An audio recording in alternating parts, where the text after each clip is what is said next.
Hi everybody and welcome to another piano video here on the Merriam Pianos YouTube channel. Today's video is going to be a kickoff video of a whole series in which we are going to explore the multitude of piano producing regions all around the world. We're starting with Germany today, but we're going to be touching on Eastern Europe, the rest of some of the Western European countries that also produce, such as Austria or Italy.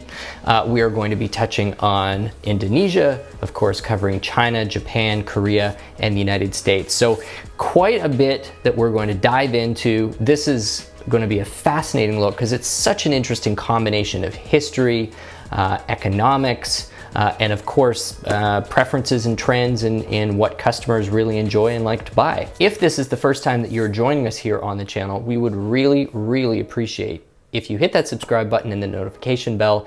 If you love what you are seeing in the video, either right now or at some point during the watch time, that would be amazing. So without further ado, let's dive right in to the German piano industry right away.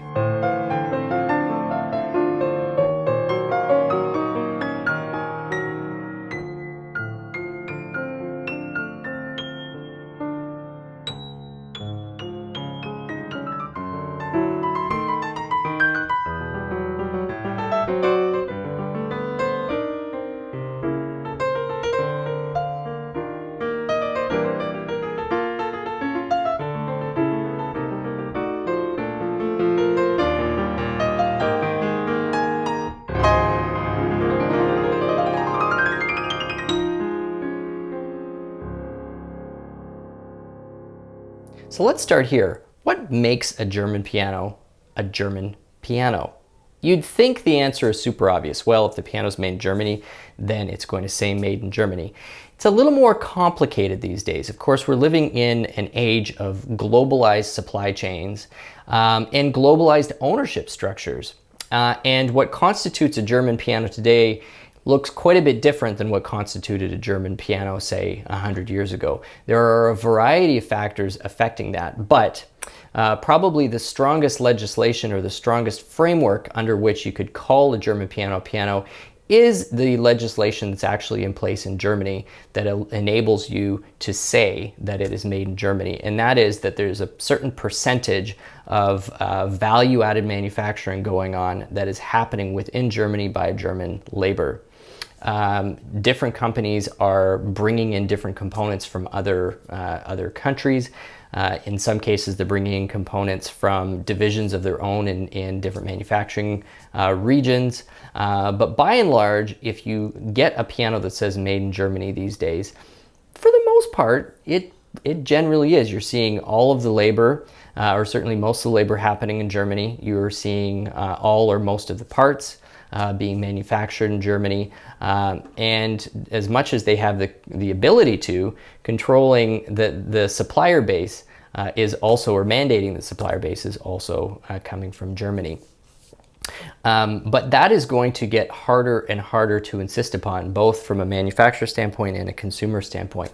Of course, a German car these days, or a German anything else these days, hardly ever contains 100% German anything. But there are still few examples in the piano world where you do have, by and large, primarily German suppliers, labor, and manufacturing going on. Musically speaking, what makes a German piano a German piano? This one has always been an interesting conversation when I have it with either teachers, technicians, or other players, because I think there is a belief, and I think there's a romantic component to this, that German pianos have a very specific sound. Well, in some respects, I would say that that's true. The sound is a lack of imperfection. But once you get past that imperfection, the diversity of tone that you get out of German pianos is as wide as anything on earth.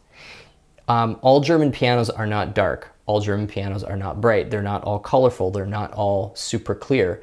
It's all over the map, but one thing that you do get is a lack of imperfection. And when you are so used to hearing imperfection in a piano, and I don't say that in necessarily a pejorative sense. It's unless you're prepared to spend $75,000 to $100,000 on a piano, there's always going to be small little idiosyncrasies to that instrument that you wind up with. It could be the way that the treble bridge to the bass bridge transitions. It could be the fact that they don't have the budget to throw out every bass string that isn't a 10 out of 10. It could be that they are not spending 50 to 100 hours regulating or voicing the instrument. So you wind up with all of these little, they're not even shortcuts, just idiosyncrasies that are dictated by the budget the manufacturer has for that piano. And when you get to a German piano, those, for the most part, pretty well disappear. And so when you hear that uniformity, when you hear that new sense of clarity, sometimes that on its own to people's ears gives it a sound. There's this transparency to the tone that a lot of people sometimes confuse for something that's really bright or sharp. But really it's a transparency, it's a clarity. It's like the difference between putting on a $50 set of headphones versus a $500 set of headphones. There's just more there, you're hearing more, there's just more information. Does it make it brighter or darker? No, that's a separate thing, it's a separate conversation. So the lack of imperfection is definitely one of the hallmark traits. But after you get into that, as I said, the variety is massive. You've got instruments that are focusing on bloom. That's that kind of moment of sort of growth in the tone right after the initial attack of the note. You've got instruments that are focusing on really ultra clear separation in the bass, as well as growl in the bass. You've got instruments that have focused on the treble.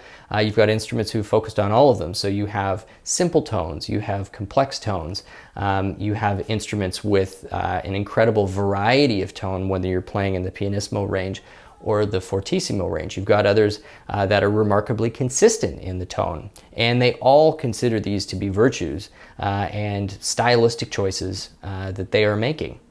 So from a musical standpoint, what makes a German piano is that the only thing you're experiencing are these stylistic design and manufacturing choices versus hearing everything that could have been better with the piano in the form of some type of an imperfection or impurity in the tone.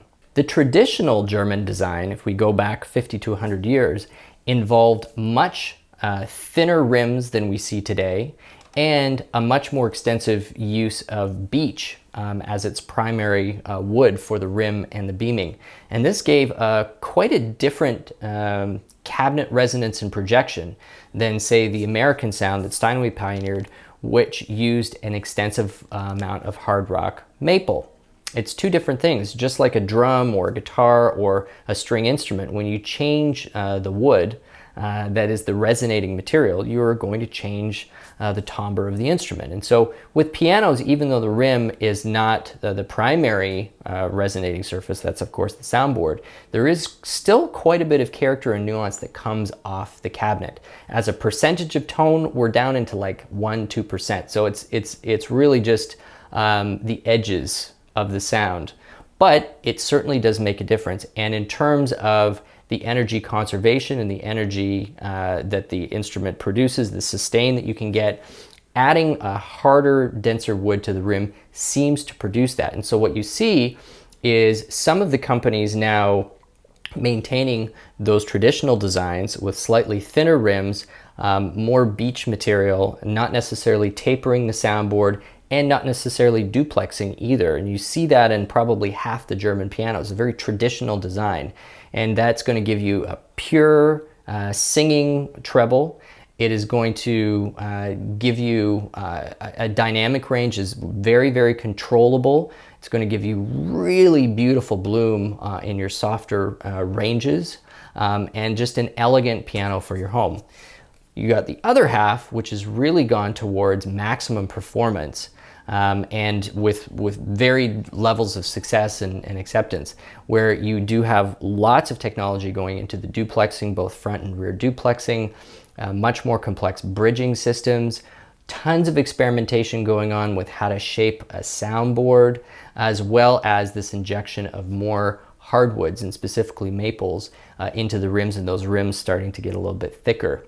Kind of taking on the Steinway sound and taking it not just one, but 2 or 3 levels above that.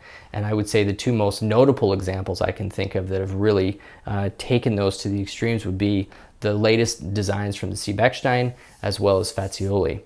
Schimmel is an interesting brand in there as well, because even before, say, Bechstein came out with their redesigns, even before the Yamaha CFX came out, that was touting a lot of similar types of features, or the Shigeru Kawai, Schimmel was doing this with CNC machinery and very interesting bridging approaches, and producing truly quite a unique tonal experience, acoustic experience, playing for the performer.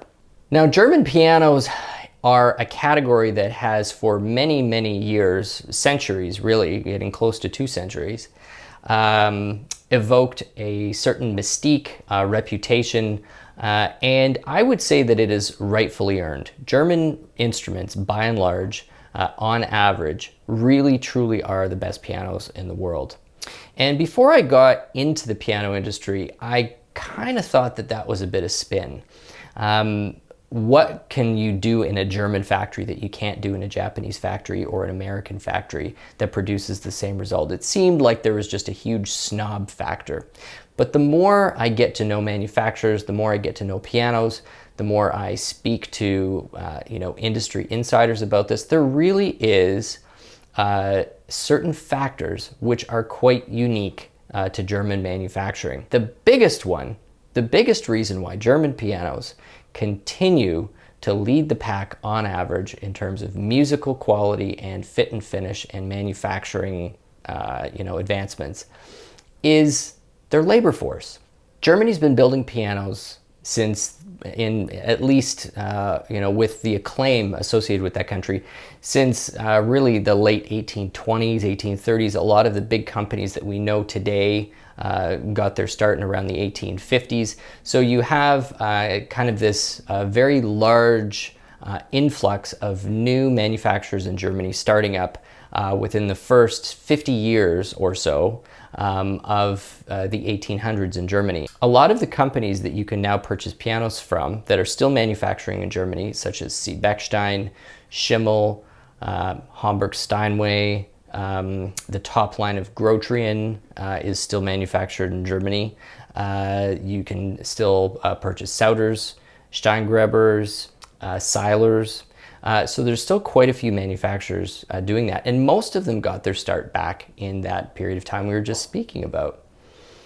And fascinatingly, there are workers at many of those factories that can trace their lineage back generations. You have a labor force that has the experience of 150 to 175 years of piano building, and no other region of the world can boast that.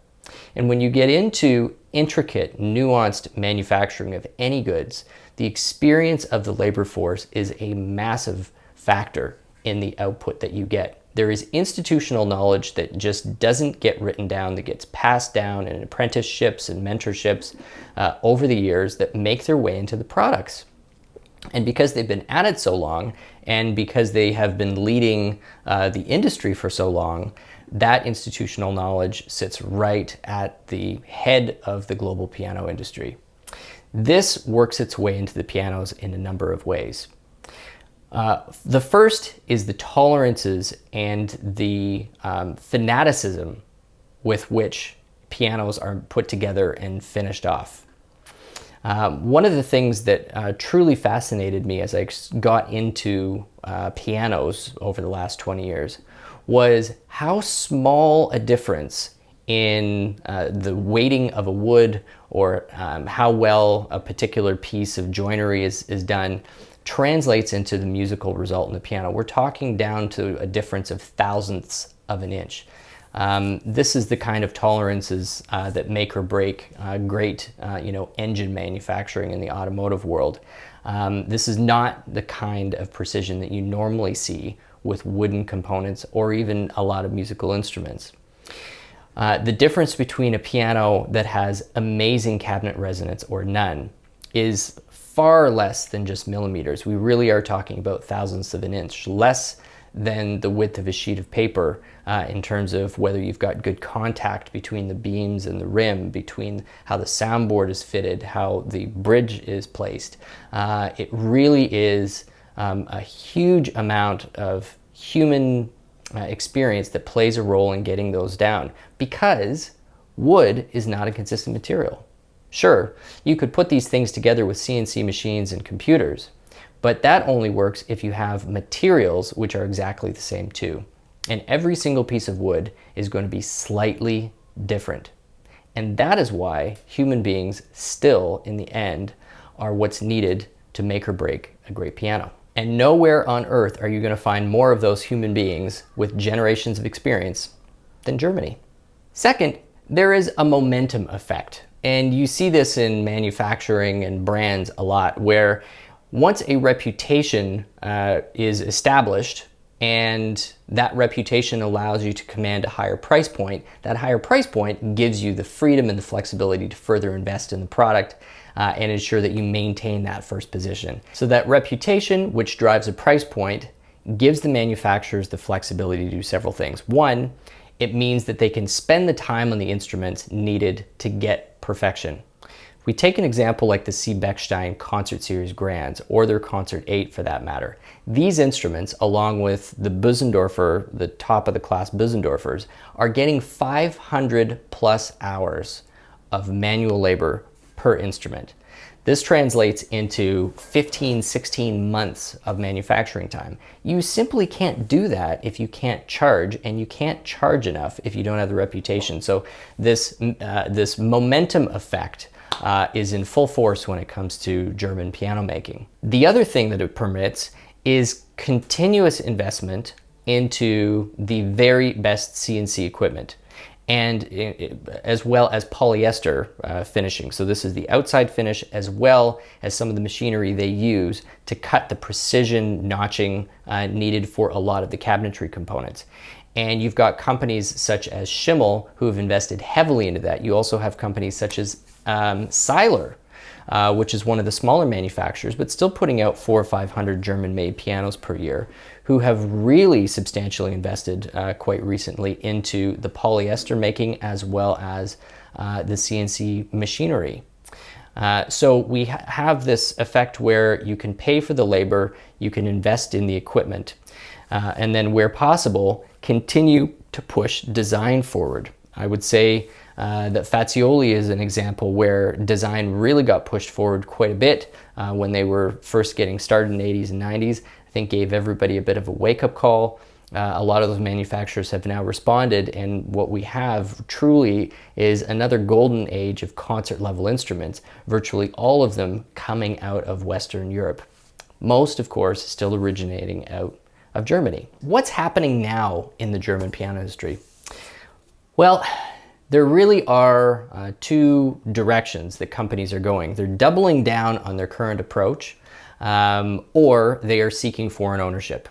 The German piano business, as generally the high-end piano industry, has actually contracted a little bit over the last 20 years, has seen some of the players seek financial assistance from big manufacturers in Asia.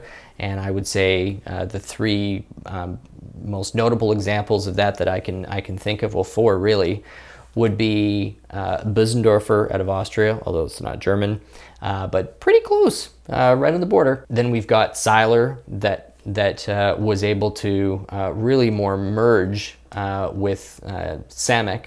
Then we've got Grotrian that was purchased by Parsons, which is a manufacturer, retailer in China. And then we've got Schimmel that was manufactured by Pearl River. At this point now, by volume of units, the largest piano producer in the world. So they've sought that extra level of financial security to sort of weather the ups and downs of the piano industry, and also give them access, better access to new markets so that they can bring their volumes up.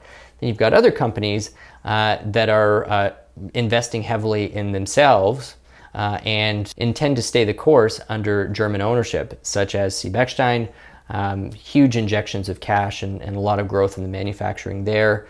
Steinweber seems to be stable and focused really on just kind of making our profit on smaller numbers of instruments. You've got Hamburg Steinway, which is of course secure, well-funded by New York Steinway, which is under ownership by Wall Street Fund. But certainly one thing is clear, which is all of those companies recognize that to maintain their prominence and to maintain their dominance of the industry, there is a need for additional funds, a need for additional security to keep up with the advancements that have been coming out of primarily Japan. Shigeru Kawai and the Yamaha CFX line have taken a major bite out of what would normally have only been a German slice of the market. Really appreciate you checking out this video. I hope it's been informative. Please check out future videos coming up on many of those other piano producing regions of the world. My name is Stu Harrison. This has been Merriam Pianos on YouTube, and we'll see you again soon.